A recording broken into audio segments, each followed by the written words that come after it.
And Paula said it perfectly, that there are plenty of people who will actually say, I have no purpose. And you know what, guys? They're the ones that are hard to get out of bed in the morning. They're the ones that want to sleep until noon or 1. And I don't know about you guys, but I wasn't at my best yesterday. I was more than happy to be home with the snow, with an excuse not to shower and not to put on nice clothes, and right? I mean, am I the only one? Right? And so, yet we wouldn't sit there and say, gee, she seems depressed. We would sit there and say, well, she had no reason to get up and get dressed for the day. And so when it comes to people who have dementia, when we look at them as normal people, and we first see them that way, what they do begins to make sense. So with that as our backdrop, I wanted to just share a few stories of different people who have dementia that all found purpose. One of the main detriments that I see is that when people get a diagnosis of dementia, right, they were already depressed a little bit. They already knew something was wrong. Their family has already tried to take over their life a little bit. And then they go and they get the diagnosis, and it's like, now we have an excuse. Right? Now we have a reason to take over your life, and, you know, we should control you. And in the same way that Paula said, to get into the mind of somebody else is futile, to try to get into the mind of a person with dementia is just as stupid. Don't do it. You'll be frustrated, and it won't amount to anything. So when people with dementia are given their life back, when they get to continue sitting in the driver's seat, they already have purpose, period. So not only the purpose to get up in the morning, but the purpose to actually go and do things. So I will give you an example of a group of people. They were living in a day program. No, they weren't. They were attending a day program. And they decided one day, the program director asked them, which answers Michael's question, it's November. We were thinking of doing something for the community. Anybody have an idea? And of course, one of the residents, is the same way somebody in this room would say, oh, we should do a food drive, right? Thanksgiving's coming. It sort of worked into our system that you give food sometime around Thanksgiving if you have the opportunity. So they said, okay. So the program director, rather than saying, oh, okay, that's going to cost me, 20 hours a week for the next 3 weeks, I'll try to fit that into my schedule, turned around to the group of about 18 people and said, so how do you want to do it? And handed a marker to one of the people who had, mind you, all my stories will only be people with dementia, except for maybe some of the staff, but even that, who knows? And so she hands a marker, a dry erase marker, to one of the residents. There's a whiteboard there, and she says, all right, will you be our recorder? Will you be the one who writes stuff down? So then she would say to the rest of the people in the group, all right, so what are we supposed to collect? How do we start this? What do we do? Because she had never done a food drive. And so one person said, well, we need to make a list of food that people should collect. Duh, right? We don't want people getting food that's going to spoil, food that's not good for people. So she said, oh, okay, so she opened it up to the group. So anyway, they begin this list. They must have come up with 30 things. So then she said to them, so how do we get people to donate food? Like, what's the next step? And they said, oh, you know what? We need to keep it. We need to bring this list home. We need to give it to our families. So she typed up the notes. That was about the extent of what she did. And then they also said, you know what? We should go like stand outside food stores, because I guess back in the day maybe that's what people did, So they had these printed lists, and then somebody else said, we might have to call. And of course, they had word find issues, so everyone was like, call. What do you mean, call? Oh, call the store to make sure that it would be okay that we stand outside handing out flyers, right? And then we had the good sense to think, gee, maybe we should ask their family members in case anybody gets pneumonia, right? It is November. And so we don't want old people standing outside handing out stuff in case it's freezing or snowing, which is exactly, we had tons of rain that month. And so there were the participants in this program literally handing flyers to people as they went in and out of the store. Do you know people started giving them cash to groups of people who have dementia standing outside of a food store because they didn't know there was anything wrong with them. Right? And they said, man, of course, we want to contribute to the cause. So then the participants came back and they started making little containers because they were going out 3 times. Guys, they got over $100. I mean, anybody think that's amazing? I think that's amazing. They got cash by standing outside the store, right? Fast forward, they ended up collecting 40 bags of food. 40 bags of food. And then they decided that they wanted to thank the store owners one day on the bus ride back. So they called the movie theater, the participants in the program, right? They scripted what they would say, and then one person did the honors of making the phone call and said to the movie theater, listen, these people let us stand outside their store and pick up food. Could we give them free movie tickets? And this, of course, the movie theater said, of course, right? So when they went to pick up the movie tickets, the movie guy in charge he gave them tickets for free soda and popcorn as well. Now here's where the story just gets hysterical in my mind. I'll tell you the sappy part first. So they go to the organization to deliver these 40 bags of food. And it was in Rockland County, called People to People, and they brought all of the people into the room who volunteer in that organization, and they had this letter written. You know, we literally stood outside in the pouring rain, and which was all true, right? And everyone cried. Nobody could believe that here was this group of people who had dementia that had just collected 40 bags of food for their own countymen, right? And so it was this giving that regular people weren't doing. And yet here were people that were considered infirmed that were making such a grand gesture. Anyway, it was well received. That weekend, the family member of one of the participants said, "You won't believe it." Now, this woman could not remember anything second to second, I promise you. And her family member went to visit her. She said, "You won't believe it." And they said, "Oh, we heard that you went and you got the movie tickets." And she was talking about she goes, "And they gave us free popcorn and soda," right? So she could remember nothing about the entire thing, and yet she couldn't seem to forget about the free soda and the free popcorn, right? So it goes to what Paula was saying, that when there's purpose in things that people do, believe it or not, you will actually see a difference in their memory, right? Because now we're storing stuff in a different part of the brain, not just the part that has to go retrieve these factual things, but it also we're fulfilling their emotional center, which makes them really satisfied, right? So that was a group of a larger group of people. And it goes back to what Paula was saying, just about asking the individuals as well. So part of my job as a coach is that when I show up to people's homes, I say, "So what's your deal? What's your goal?" Right? It's not my job to sit there and say, "So here's how we're going to do this." Because nobody likes to be controlled. And so instead I show up to say, "So what would you like it to be?" Now, sometimes people come out with some pretty unrealistic things, and so I just have to say, "Well, I probably won't be the one who's going to be able to help you accomplish that." P.S. No one is, but that's for them to decide. But for the most part, it's fairly reasonable. And so I was coaching this one lady. She had just retired. She was 71 years old. She was one of the lead female mediators in the country. So she was a lawyer who had stepped back in the 70s to start up mediation. Smart woman. And probably one of the most personable people I have ever met in my life. And so she was concerned about her memory. And so she had retired because she didn't feel that she could do her job that well. She wouldn't even go get a diagnosis. She was so freaked out by it, right? So in our first meeting, I said to her, "So, like, what's your goal? What do you want your life to look like right now? You know, you've just retired. That's pretty stressful all by itself." She said, and so she thought about it for 2 weeks. She had made notes, and when I returned, she said, "I put down 5 things." She said, "The first one is that I want to take care of my husband." He was 10 years older. They had just married 3 years prior. They were like high school, like not high school sweethearts. They were like actually like they were in high school. You know what I'm saying? Like just completely mad in love, like there was nothing else in the world that matters. So she wanted to keep him alive. She wanted to see her grandkids more, who all lived on the other side of the country. She wanted to retake up French lessons, which she had learned in high school, and so she thought maybe she could re-engage with it. And she wanted to do art projects, right? So some of it was for other people, some of it was for her. She tried the art, it didn't go so well. She learned the French, she was thrilled and would talk to me in French, and I'd have to remind her that I also was not in the lesson, right? I only knew English.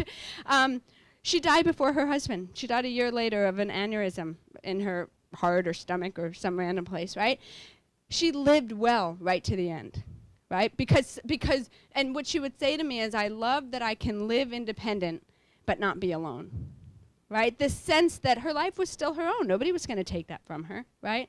And then the last group I just want to tell you about is this group in Australia, because I just think it's so cool. And when you talk about how can we learn from what else happens around the world, this was one of the stories that just stuck with me. I was talking to a colleague of mine, and he ran an assisted living. And they had a higher functioning program and then like a lower functioning program. This group ended up being mixed. They ended up mixing themselves. And what would happen was when people would move in, they would take whatever one wish they had left in life, similar to a bucket list, and they would literally actually put it in a bucket. It's Australia, right? It's a little odd over there. And so they would have this bucket, literally, that had all of the wishes of these people who lived in the program. And each month, somebody would take one wish out of the bucket. And the entire group would work together to accomplish that person's wish. Right? So now you have this group of people with dementia that are working together to help satisfy the need of now one of their friends. And you know what was pretty cool was that some of them were totally like things that you and I take for granted. I want to have a really nice dinner with my daughter. But she wasn't somebody who could go out to a restaurant, so they decided they would dress up one of the rooms in their building, and that was her candlelit dinner. Somebody else had never ridden in a limousine. So one of her friends from the program and her rented a limo. You know, the group did a fundraiser so that they could pay for it. I mean, these were the sort of ways they would get involved. And so they went just, I don't know, cruising maybe. I'm not even sure what you do in a limo if you just go for a ride. And then somebody else wanted to go to the beach, right? Well, one guy decided he wanted to go skydiving. Now, how many of you have ever been skydiving? Okay. Wow, just you and I, huh? All right. So the thing about skydiving is that it's not as scary as it seems. The scariest part is not getting out of the plane. The scariest part is knowing that you're nearing the ground and that your feet are going to have to touch at some point, right? It's kind of invigorating falling out of the plane. So this guy's like in his 90s, right? And this is what he wants to do. And so, of course, everyone immediately went. Every nurse went, yeah, right. Everyone was like, he's going to break his legs. His heart can't handle it. I mean, there was a million reasons, right? And the administrator fought and said, what's the difference? He's 93. If this is his dying wish, so be it, right? Well, do you know that the man jumped out of a plane? And he was totally fine afterwards. In fact, his exact words were, I've got to do this again. Because that's what you say after you jump out of a plane. It's just what happens.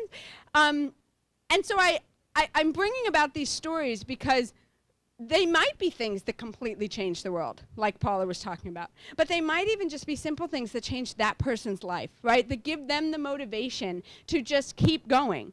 I don't know what it's like to not have purpose, right? I don't know what it's like to wake up and just think, wow, I got nothing on the docket today. I mean, 20 years of cruising. I got to tell you right now, it kind of looks good to me. You know what I'm saying?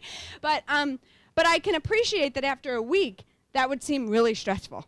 And so I guess what I'm pleading, my personal mission that Paula is now starting, is that never write somebody off because they have dementia. I don't care if it's early stage, I don't care if it's late stage. Never write them off because purpose is what drives us. Purpose is literally what gets us up in the morning. And so until somebody has taken their last breath, we want them to enjoy this planet, right? And so people with dementia are more capable than you give them credit for. So take whatever credit you give them, and now I want you to bump it up. Because they're more able, whether it's physically, like Ruth was talking about a few minutes ago, whether it's cognitive. Listen, who do you know in the world that could repeat the same thing 1,000 times and not get frustrated? So if you're looking to make a march, if you're looking for somebody to keep making that same phone call, I can't think of a better group of people to sign up, right? Anything repetitive, they are your go-to. So I guess that's my plea to you, is to let the people with dementia be part of the group, that when you walk out of here today and however this all affects your life, to let the people with dementia be part of the group that you include in all of that. And with that, I give it back to you.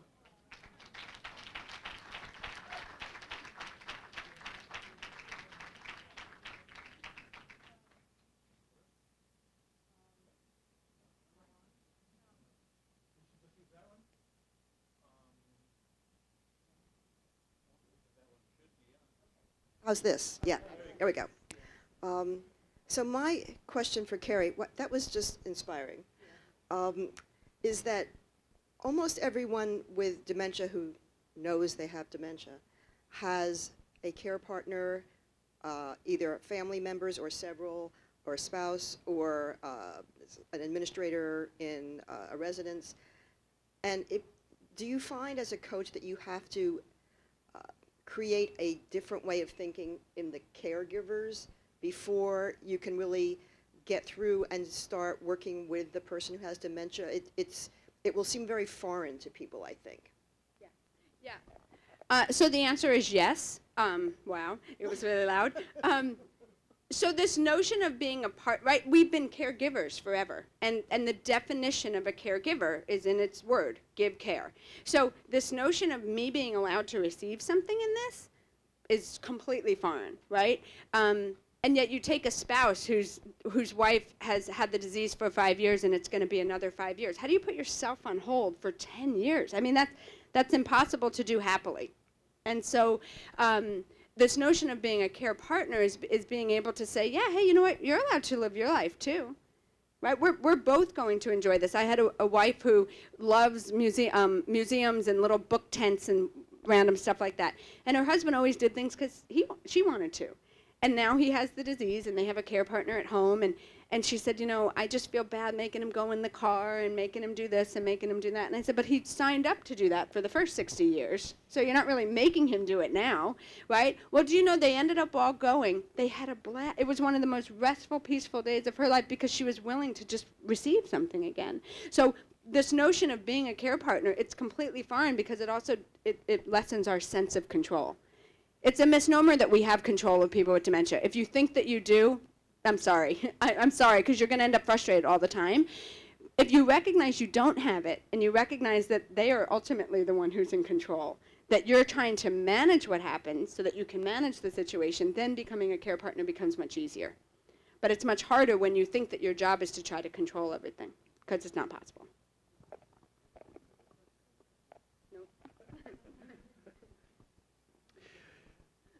Back to my topic of the day, which is what do agency people do? I'm hearing you in a way that gets me to open up my definition of what agency people do, which is maybe we are not, well, we are caregivers, care providers, whatever the term you want to use. Can we, in that, even in that term, open up a little bit and say, well, I'm also a care partner. I have to, there's some kind of way in which the language that I use informs the way that I do my job. And so what you're suggesting to me is, in a way, a kind of holding back and taking a step and listening. There's more to be said, I'm sure, about that. Maybe you can help us say it. Yeah, so again, this goes back to, I mean, I think as people, we're not very good listeners, right? Some of you probably think that you are, and after 5 minutes, we might all realize you're not. I mean, I don't mean that personal, but we don't live in a world where people listen well. And so to listen to the thought of then listening to somebody who repeats themselves, to the thought of listening to somebody who can't put all their words together, just sounds like, whoa, that's going to be hard, so I'm not going to listen. Whereas the reality is, if you listen, you realize why they're doing things, and then your job becomes easier because now you sort of have a game plan. So to answer your question, Michael, we actually had a lady. She was an avid walker. She would walk 5 miles a day. And the assisted living called saying, we've got to get this woman out of here because she's going to end up in the streets of White Plains, and you know we don't want her to be unsafe. And every caregiver that had come through would try to make her stay in the building. Right? Behavior is a way of communicating, right? So if this woman's going to go out and walk and you're going to try to make her not, I'm going to anticipate you're going to get some fighting, you might get some physical violence, you're probably going to get some screaming, it's probably going to be a showdown in the lobby, all of which was happening. And so what we did was when we called one of the agencies, we said, so here's the deal. We want somebody who wants to lose weight. That's what we want. We want a caregiver who wants to lose weight. Because then we knew that person would be more than happy to go on these 5-mile walks. Well, do you know that's exactly what happened? She embraced the care partner. They would go for this 5-mile walk. They ended up going to the Y, and they would go swimming. The care partner lost 17 pounds. She was thrilled, right? Everybody knew about it. And then as the woman with dementia began to need care, the care partner would say to her, hey, listen, do you mind if I jump in the shower? You know, I don't have a place to stay yet, and so could I just use your shower? And the woman would, of course, say, okay, and then she would say, or would you like to go first? And all of a sudden now, because they have this relationship, they've just done the same thing, the woman who has dementia would jump in the shower, right? And so then we never had to deal with the behaviors of her needing care because it happened so organically, simply because the home health aide was willing to take on the role of a care partner. Yeah. Write it down. Yeah, I think we have a second? What you just said, Carrie, kind of blew my mind because you totally destroyed the opposition that I have in my mind between the person wants autonomy and we want safety. And that was a solution that broke through that and found that you could give that person autonomy and keep them safe at the same time and give somebody a role, perhaps an older person who is looking for purpose. So anyway.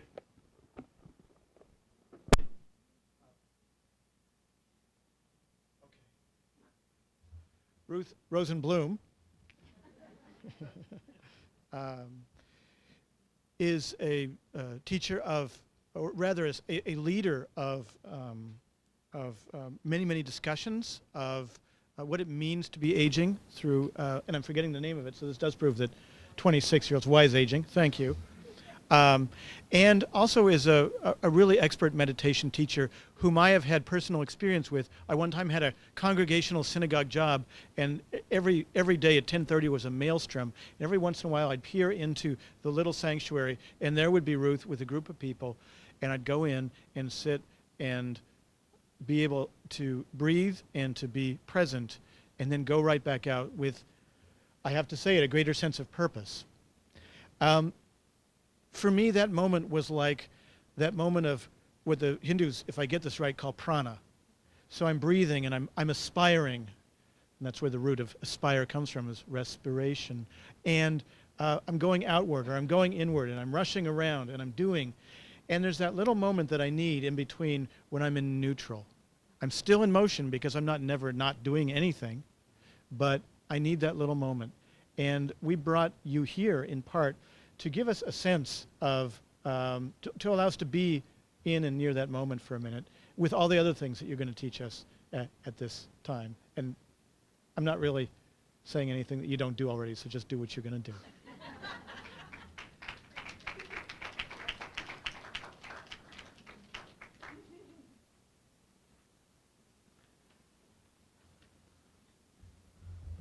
Wow. I feel really honored to be a part of this presentation with these two women. And can you hear me? No. Can you? Yes? Better? It's a problem for me usually. People are always saying, speak up, speak up. So my father, this is an aside. So when I was a kid, I didn't speak very much, and I always had a low voice. And my father used to yell at me, "You'll never get anywhere. You need to speak up." And this went on for most of my life. It was a good thing I was a dancer before I was a clinical social worker. Right? I didn't have to talk so much. And then I started teaching meditation, and by nature I'm an introvert, but meditation saved my life on many levels, and I felt an obligation, and I really wanted to share that work, as I do with the Wise Aging groups. And so I learned to put myself in this position and talk to people. And everyone said, when I was teaching meditation, they'd say, "Oh, we love your voice. It's so relaxing." And I thought, my God, this is what this voice has been about all my whole life. You know, it took me until I was 60 to have a place. So I will do my best to speak up. I'm almost 70, and when I was 60, I was invited to participate in a group led by Rabbi Rachel Cowan, a group of women who would meet once a month and speak about and talk about getting older, and really exploring what that meant psychologically, spiritually, and so on and so forth.